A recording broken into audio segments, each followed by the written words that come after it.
My dear student, आज के इस वीडियो में आपको सिर्फ इंडेफिनिट टेंस के विषय में बताएंगे। इंडेफिनिट कहिए या सिंपल टेंस कहिए, और उम्मीद करता हूं कि आपको 110% आपको 100% समझ में आ जाएगा। भले ही आज तक आपको कुछ भी समझ में ना आया हो, वो बात अपनी जगह है। और हमें जानते हैं कि बहुत सारे ऐसे बच्चे हैं जो कक्षा 10 में हैं, लेकिन आज तक उनको टेंस का कंसेप्ट क्लियर नहीं हुआ। देखिए, बस हमारे YouTube चैनल पर जाइएगा तो मैं बहुत सारा वीडियो बनाया हूँ टेंस के विषय में, और उसमें एक ही वीडियो पूरा 12 का 12 टेंस के विषय में मैंने पूरा एक्सप्लेन किया। लेकिन आज के इस वीडियो में सिर्फ हम आपको इंडेफिनिट टेंस के विषय में बताएंगे, और इंडेफिनिट टेंस के विषय में बताएंगे, और तीनों इंडेफिनिट टेंस के विषय में बताएंगे, यानी प्रेजेंट इंडेफिनिट, पास्ट इंडेफिनिट और फ्यूचर इंडेफिनिट टेंस के विषय में बताएंगे। और 100% उम्मीद करता हूं कि आपको एकदम बहुत अच्छा समझ में आएगा। तो चलिए, मैंने लिखा है सिंपल या इंडेफिनिट, तीनों का indefinite, present indefinite, past indefinite और फ्यूचर इंडेफिनिट। सर इसका स्ट्रक्चर आप देख लें, सब्जेक्ट प्लस V1 और V5 प्लस ऑब्जेक्ट। इसका स्ट्रक्चर आप देख लें, subject plus V2 plus object. इसका स्ट्रक्चर आप देख लें, subject plus will/shall plus V1 plus object. अब यहाँ पर आपको V1 और V5 का जो कंसेप्ट होता है बच्चों, ये वो क्या है, वह क्रिया की आपकी रूप होती है, और टेंस के अनुसार क्रिया की 5 रूप होती है। मैंने नीचे लिख दिया, आपको समझा देते हैं। एक छोटा सा शब्द लिखा है, यानी छोटा सा वर्ड लिया है जिसको आप गो कहते हो। सबको मालूम है गो मीन्स जाना होता है, लेकिन इसके 5 रूप को आप जाने। पहला V1 गो, V2 went, V3 gone, V4 going और V5 गोस। उसी तरह आना, आने की भी अंग्रेजी सबको मालूम होती है, जैसे V1 कम, V2 केम, V3 कम, V4 कमिंग और V5 कम्स। राइट की भी स्पेलिंग सबको मालूम होता है, राइट मीन्स लिखना होता है। उसकी जो 5 रूप होती है, V1 right, V2 road, V3 retain, V4 writing और V5 राइट्स। अब आइए रीड। रीड माने पढ़ना, सबको मालूम है। मैं मतलब कहने का मतलब मैं इतना आसानी से लिया हूं ताकि आपको अच्छी तरह समझ में आ जाए। रीड भी है, रीड यानी तीनों रूप में क्या होती है, रीड ही होती है, और उसकी जो चौथी रूप होती है यानी V4 वाली रीडिंग होती है, और 5वां रीड्स होता है। आइए, ईट, ईटेन, ईटिंग और रीड्स, प्ले, प्लेड, प्लेइंग और प्लेस। आई होप ये V1, V2, V3 और V4 और V5 का कंसेप्ट आपको समझ में आ गया होगा। अब आइए इसकी पहचान देख लेते हैं। प्रेजेंट इंडेफिनिट टेंस के वाक्य की पहचान होती है जिस वाक्य अंत में ता, ती, ते आ जाए, ये आपको पता है। पास्ट टेंस में जिस वाक्य अंत में गया, गई और गए आ जाए, ठीक है, ये आपके पास्ट टेंस की पहचान है। और फ्यूचर टेंस जिस वाक्य के अंत में गा, गे, गी आ जाए, वो हमारा फ्यूचर इंडेफिनिट टेंस का वाक्य होता है। अब आओ एक वाक्य लेके हम समझाते हैं आपको, जैसे कि रमेश स्कूल जाता है। अगर हमने कहा रमेश स्कूल जाता है, तो हम क्या बनाएंगे, वाक्य है हमारा रमेश स्कूल जाता है। रमेश स्कूल जाता है, एक छोटा सा एक सिंपल सा वाक्य लिए आपको समझाने के लिए। रमेश स्कूल जाता है। अब यहाँ पर क्या होगा, रमेश हमारा सिंगुलर सब्जेक्ट है, इसीलिए इसके साथ हमारा सिंगुलर वर्ब आएगा। रमेश है तो इसके साथ क्या लगेगा, गोज लगेगा। हम क्या लिखेंगे, Ramesh goes to school. Ramesh school जाता है, रमेश गोज टू स्कूल। मैंने कहा रमेश स्कूल गया। अब यहाँ पास्ट टेंस में प्यारे बच्चों, यहाँ क्रिया की दूसरी रूप लगनी है, यानी गो की दूसरी रूप क्या है, वेंट। हम क्या लिखेंगे, रमेश वेंट टू स्कूल। और तीसरे में आ जाओ कि रमेश स्कूल जाएगा, तो हम क्या कहेंगे, Ramesh will go to school. Ramesh school जाएगा। ये तीनों बात आपके समझ में आ गई। अब हम एक वाक्य लेते हैं, जैसे कि मैं स्कूल जाता हूं। यहां देखिए, मैं स्कूल जाता हूं, मैंने रमेश को हटा दिया, मैंने लिखा कि मैं स्कूल जाता हूं। मैं की अंग्रेजी क्या होती है, आई के साथ आपको मालूम है, आई के साथ हमेशा क्या लगेगा, V1 लगेगा। क्यों लगेगा, ये क्या है, प्लूरल सब्जेक्ट है तो प्लूरल वर्ब लगेगा। इसका वीडियो हम आपको कई बार बता चुके हैं, और बनाकर मैंने कई बार भी आपको समझाया भी है, और हमारे YouTube चैनल पर मिलेगा भी आपको। अगर मैंने कहा मैं स्कूल जाता हूँ तो हम क्या कहेंगे आई, और यहाँ गोज नहीं हो जाएगा, क्या हो जाएगा आई गो टू स्कूल। अगर मैं कहूँ कि मैं स्कूल गया तो क्या हो जाएगा आई वेंट टू स्कूल। अगर मैं कहूँ कि रमेश स्कूल मैं स्कूल जाऊंगा तो आई के साथ आज आप विल भी लगा सकते हैं और शैल भी लगा सकते हैं। आप कहेंगे I shall go to school. I hope इतना आपको समझ में आ गया होगा। अब अगर हम बात करें इसकी नेगेटिव की, अगर मैं बात करूं कि इसका नेगेटिव वाक्य कैसे बनेगा, यानी नेगेटिव सेंटेंस कैसे बनेगा, तो अब हम उसके विषय में आपको बता रहे हैं। अब लेकिन इसके पहले आपको एक काम करना पड़ेगा। काम यह करना पड़ेगा प्यारे बच्चों, ये जो मैंने लिखा है आपके सामने क्रिया की जो 1 2 3 4 5 6 जो वाक्य मैंने लिखा है, इनको लेकर आप क्या करेंगे वाक्य बनाएंगे, और लगभग 3-4 बार, जितनी बार हो सके लगभग 10 बार आप बनाएंगे, ताकि आपका कंसेप्ट क्लियर हो जाए कि यानी किसके साथ हमको V1 लगाना है, किसके साथ हमको V5 लगाना है। इतना क्लियर हो जाने के बाद आपको क्या करना है, अब हम आपको बात करते हैं नेगेटिव सेंटेंस की। जैसे कि मैंने कहा रमेश स्कूल नहीं जाता है, मैंने कहा रमेश स्कूल नहीं जाता है, तो हम यहाँ पर क्या लिखेंगे, Ramesh does not go to school, Ramesh does not go to school, does not go to school, Ramesh school नहीं जाता है। इसके बाद रमेश स्कूल नहीं गया तो हम क्या लिखेंगे, Ramesh did not go to school, Ramesh did not go to school, Ramesh school नहीं गया। तीसरा, रमेश स्कूल नहीं जाएगा, हम लिखेंगे Ramesh will not go to school, Ramesh school नहीं जाएगा।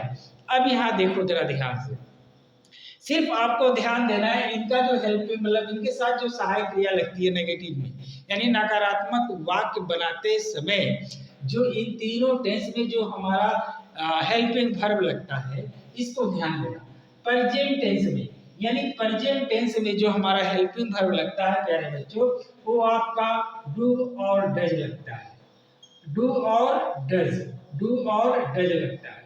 तो डू और डज का मतलब ये हुआ, अगर हमारा वाक्य नकारात्मक है तो आई के साथ, यू के साथ, वी के साथ और दे के साथ हम डू नॉट का प्रयोग करेंगे। किसका प्रयोग करेंगे, डू नॉट का प्रयोग करेंगे। वही अगर सब्जेक्ट हमारा सिमिलर सब्जेक्ट हो जाए, जैसे ही हो जाए, सी हो जाए, किसी व्यक्ति का नाम हो जाए, तो हम किसका प्रयोग करेंगे, डज नॉट का प्रयोग करेंगे। जैसे यहाँ पर हमने किया है, मैंने किया है कि रमेश स्कूल नहीं जाता, Ramesh does not go to school. लेकिन अगर यही सब्जेक्ट बदल जाता है किसी के, मैं स्कूल नहीं जाता हूँ, तब यही हो जाता है कि I do not go to school. I hope ये समझ में आ गया। आगे ये मैंने कहा रमेश स्कूल नहीं किया, यहाँ देखिए पास्ट टेंस में एकदम पूरा क्लियर है। यहाँ सब्जेक्ट कोई हो, चाहे सिंगुलर हो या प्लूरल हो, सबके साथ आपको डिड नॉट का प्रयोग करना है। क्या करना है, सबके साथ डिड नॉट का प्रयोग करना है। आगे आओ, अब यही चीज अगर मैंने कहा कि रमेश स्कूल नहीं जाएगा, तो हम क्या करेंगे, सबके साथ हम क्या करेंगे, विल नॉट या शैल नॉट का प्रयोग करेंगे, यानी आई और वी के साथ शैल नॉट का प्रयोग करेंगे, और बाद बाकी जितने सब्जेक्ट हैं सबके साथ हम विल नॉट का प्रयोग करेंगे। लेकिन अगर आप विल नॉट का भी प्रयोग कर देते हैं तो भी आज के इस मॉडर्न युग में, यानी मॉडर्न टाइम में, वो आपका गलत नहीं होगा। अब इतनी सारी बातें अगर आपको समझ में आ गई है, तो मैं आपको 2-4 वाक्य लेकर हम आपको इसको और बड़े, हाँ थोड़ा सा भी इसको देख ले। ये तो नकारात्मक का हमने बात किया कि चलो वाक्य नकारात्मक होगा तो हम कौन सा हेल्पिंग वर्ब यूज करेंगे, यह बात आपके समझ में आ गया होगा। लेकिन अगर हमारा वाक्य इंट्रोगेटिव सेंटेंस हो जाए तो हम क्या करेंगे, इंट्रोगेटिव सेंटेंस का मतलब कि प्रश्नवाचक वाक्य हो जाए, जैसे क्या रमेश स्कूल जाता है। अब देखिए, अगर वाक्य हो जाए कि क्या रमेश स्कूल जाता है, तो ये जो हेल्पिंग वर्ब अभी जो जिस हेल्पिंग वर्ब की अभी हमने बात किया, डू और डज का, डू और डज जिस हेल्पिंग वर्ब की अभी हमने बात की थी, यह हेल्पिंग वर्ब हमारा पहले आ जाएगा। जैसे मैंने कहा क्या रमेश स्कूल जाता है, तो अब बनाओगे does Ramesh go to school. बहुत देखो कितना आसान है, does Ramesh go to school.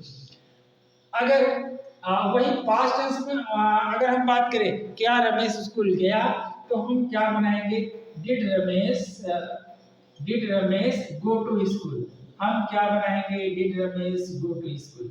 अगर फ्यूचर टेंस की बात करें क्या रमेश स्कूल जाएगा, तो क्या हो गई, सहायक क्रिया हमारी पहले आ जाएगी, will Ramesh go to school. क्या रमेश स्कूल जाएगा। जब भी वाक्य हमारा इंट्रोगेटिव सेंटेंस होता है तो इसके अंत में प्रश्नवाचक चिन्ह हम जरूर लगाते हैं, नहीं तो हमारा वाक्य गलत हो जाएगा। आई होप इतनी सारी बातें आपको समझ में आ गई होगी। अब देखिए, अब आप क्या करेंगे, वाक्य लेंगे। देखिए मैं आपको समझाता हूँ तरीका। जैसे कि मैं क्रिकेट खेलता हूँ, क्या बोलेंगे, आई प्ले क्रिकेट। मैंने क्रिकेट खेली, आई प्लेड क्रिकेट। मैं क्रिकेट खेलूंगा, आई विल प्ले क्रिकेट। आई वो समझ में आ गया। जैसे कि मैं अंग्रेजी बोलता हूँ, आई स्पीक इंग्लिश। मैंने अंग्रेजी बोली, आई स्पोक इंग्लिश। मैं अंग्रेजी बोलूंगा, आई विल स्पीक इंग्लिश।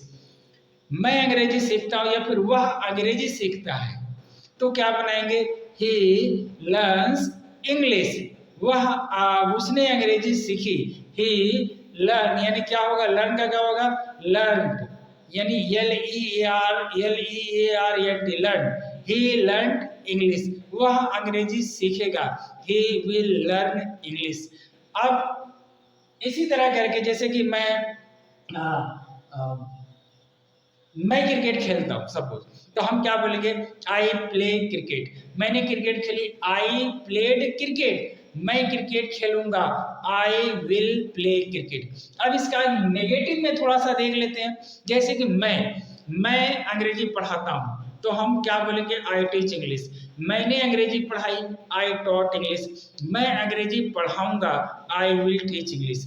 अगर इसका हमको नेगेटिव बनाना है तो हम क्या बनाएंगे, आई, वैसे मैं अंग्रेजी नहीं पढ़ाता हूँ, I do not teach English. मैंने अंग्रेजी नहीं पढ़ाई, आई डिड नॉट टीच इंग्लिश। मैं अंग्रेजी नहीं पढ़ाऊंगा, आई विल नॉट टीच इंग्लिश। और जैसे कि मैं नॉन वेज नहीं खाता हूँ, ठीक है, मैं एक वाक्य लेता हूँ। जैसे कि मैं नॉन वेज नहीं खाता हूँ, जैसे मैंने कहा मैं नॉन वेज नहीं खाता हूँ, I do not eat non veg. मैंने नॉन वेज नहीं खाया, I did not eat non veg.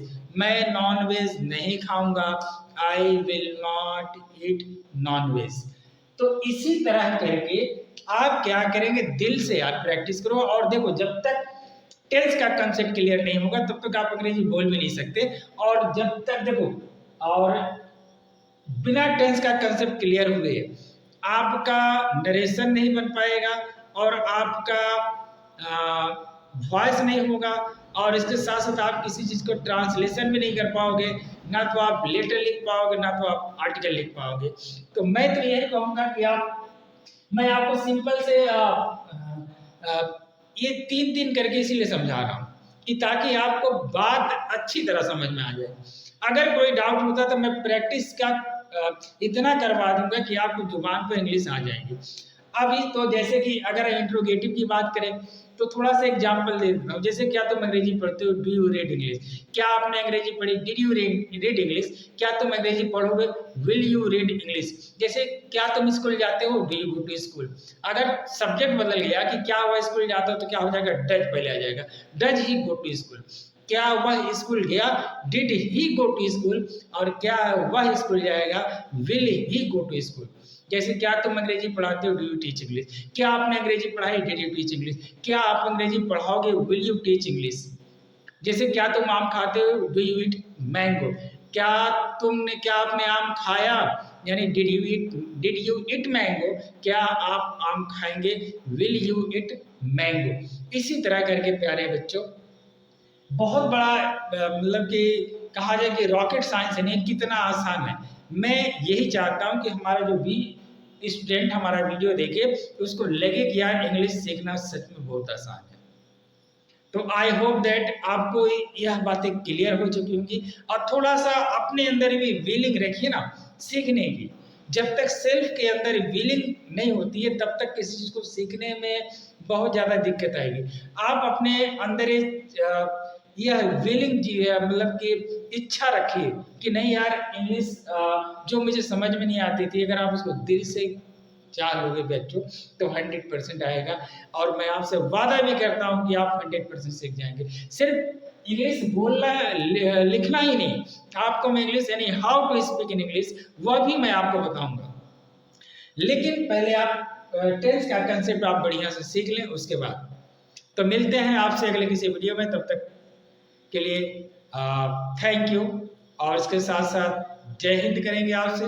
और दूसरी चीज़, अगर आपका वीडियो पसंद आया हो तो लाइक शेयर और सब्सक्राइब जरूर कर दिया करें, ताकि हमें भी एक प्रकार का एनर्जी मिल जाए, हमें भी लगे यार मैं काम कर रहा हूँ, बच्चे हमको लाइक कर रहे हैं, मेरे वीडियो देख रहे हैं, उन्हें भी अच्छा लग रहा है।